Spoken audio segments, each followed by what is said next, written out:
Salve a tutti da Sonia e bentornati nella mia cucina. Oggi ci dedichiamo alla pasticceria e preparo una delicata mousse al limone. È un dessert abbastanza laborioso poiché è composto da diverse preparazioni come la meringa all'italiana, la gelea al limone e la pasta biscotto che utilizzerò come base della torta. Ma vediamo nello specifico le dosi degli ingredienti necessari.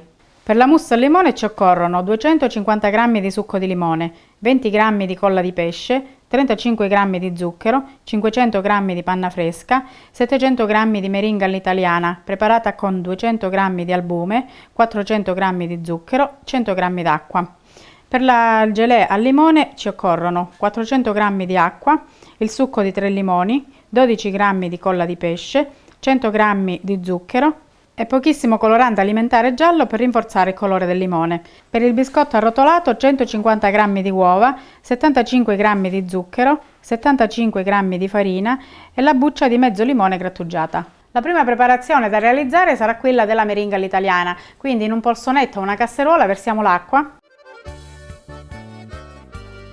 uniamo lo zucchero e cuociamo a fiamma moderata fino a raggiungere la temperatura di 121 gradi. Durante questa fase, prima che lo sciroppo raggiunga l'ebollizione, è consigliabile schiumare in modo da eliminare eventuali impurità. Inoltre, per evitare che lo zucchero che schizza sulle pareti della casseruola caramellizza e compromette la preparazione, possiamo di tanto in tanto ripulire le pareti della casseruola con un pennello intinto in poca acqua calda. Possiamo cominciare a montare gli albumi, ai quali aggiungiamo anche un pizzico di sale. Per verificare la giusta temperatura sarà necessario utilizzare un termometro da cucina. Una volta che lo sciroppo di zucchero ha raggiunto i 121 gradi lo aggiungiamo direttamente sugli albumi che dovranno essere parzialmente montati, aggiungendolo in 2 o 3 volte. Spegniamo la planetaria, uniamo circa 1/3 dello sciroppo, azioniamo a velocità media e lasciamo montare.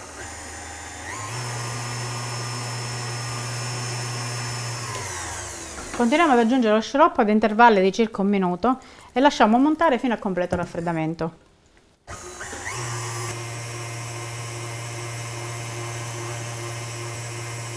Una volta che la meringa è pronta dovrà presentare una struttura gonfia e compatta tale da poter realizzare il classico becco d'oca, come si dice in gergo tecnico, e allo stesso tempo dovrà essere liscia e lucida. Una volta che la meringa è pronta possiamo preparare la mousse, quindi per prima cosa mettiamo i fogli di gelatina a mollo in acqua fredda in modo che si possano reidratare. Nel frattempo versiamo il succo di limone e lo zucchero in una casseruola e lasciamo cuocere fino a sfiorare l'ebollizione. A questo punto montiamo la panna a lucido. Per lucido si intende una consistenza semimontata.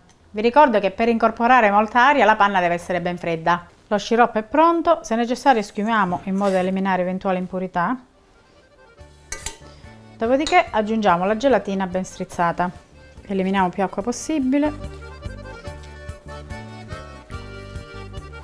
Se dovessero rimanere dei frammenti di gelatina, scoliamo il tutto con un colino in modo da recuperarla tutta. Mescoliamo e lasciamo raffreddare senza però far solidificare la preparazione. Uniamo adesso lo sciroppo di limone alla meringa e mescoliamo delicatamente senza smontare il composto.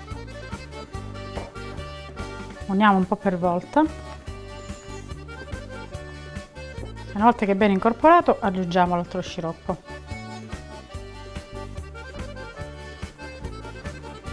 Incorporiamo poco alla volta anche la panna, sempre mescolando delicatamente.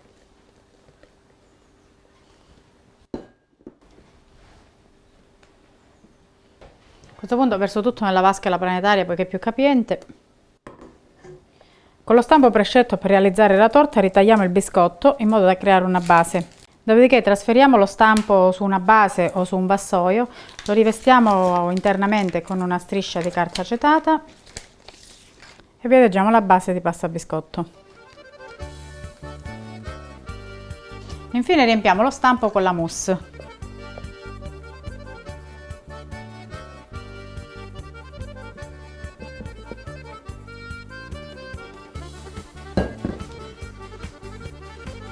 Livelliamo lasciando uno spazio di circa 3-4 mm dal bordo della carta acetata e poi andiamo a rassodare in abbattitore o in frigorifero per circa 2-3 ore.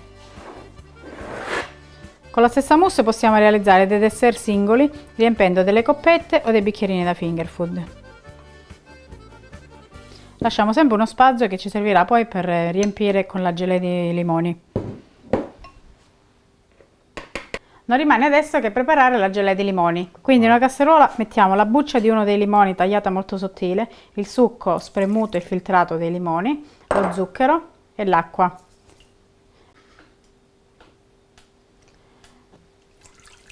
E poniamo sul fuoco lasciando sobbollire per 2 o 3 minuti a fiamma moderata. A questo punto spegniamo, uniamo la colla di pesce ben strizzata che abbiamo in precedenza reidratato in acqua fredda, la facciamo sciogliere e aggiungiamo un po' di colorante alimentare giusto per rafforzare un po' il colore. Aggiungiamo un po' per volta in modo da regolarne l'intensità. Quindi filtriamo con un colino a maglia fine e lasciamo raffreddare. Una volta che la mousse è ben rassodata, completiamo il dessert creando uno strato di gelée di limoni che dovrà essere fredda ma ancora liquida. Lo strato di gelatina dovrà essere di poco inferiore al bordo del bicchierino. Infine poniamo nuovamente in frigorifero a rassodare. Prima di servire la mousse la decoriamo con fettino o zeste di limone. Per quanto riguarda invece stampi più grandi, è consigliabile non versare direttamente la gelatina sulla superficie del dolce in modo da non creare imperfezioni. Si può utilizzare il dorso di un cucchiaio per far scendere più delicatamente il liquido. Una volta che la mousse è ben fredda e si è rassodata, la decoriamo con fettine e foglioline di limone. Eliminiamo lo stampo, il nastro di acetato e serviamo. La mousse al limone è un ottimo dessert di fine pasto, delicato e fresco, da servire a temperature comprese tra i 3 e i 4 gradi, oppure congelato e servire previo scongelamento in frigorifero. Un saluto da Sonia e alla prossima videoricetta.